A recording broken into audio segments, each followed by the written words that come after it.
Hi everybody! Welcome sa ating Philippine Benevolent Missionaries Association Incorporated SIC registration number 00000284042 October 19, 1965, San Jose de Nagat Islands. Guidance series to all PBMA missioners. Ang tanong, ano ang gagawin ng tao upang hindi makapagchismis? Number 1, huwag makinig sa mga sabi-sabi.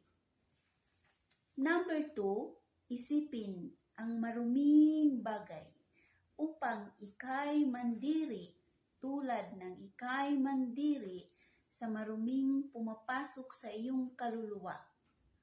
3, kung mapakinggan mo na may chinichismis sila, iwas ka agad. 4, huwag mong dugtungan kung may nagsasalita. Sabihin mong may gagawin pa ako. 5, ako'y hindi interesado ng inyong sinasabi dahil ako'y walang tutubuin. 6, sino ang nag-utos sa kanila na magchismis? Ang demonyo. Kaya, bigkasin kaagad ang wikang pampaalis ng demonyo. Nasa inyo yan. Aalis kaagad sila dahil ang demonyo ang nag-utos. Tanong, ano ang pamaraan o guidelines upang tayo'y magiging perfecto?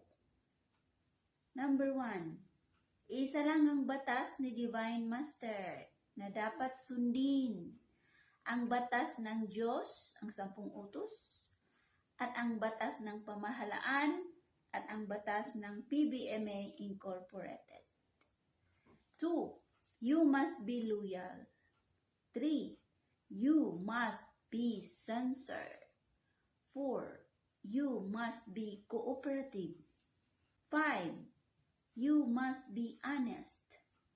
6, love your enemy.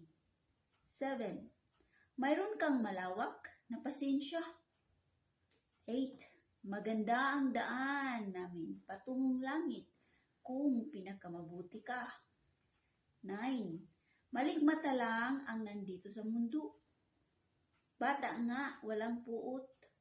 10, pag-aralan ito ninyo upang tanggapin kayo doon. Reference message from our beloved Divine Master, Rubin A. Cleo Sr. and members of the Four Corners of the World, and Master Rubin B. Cleo Jr. and his companion in the New World Spiritual Division personnel. Thank you so much.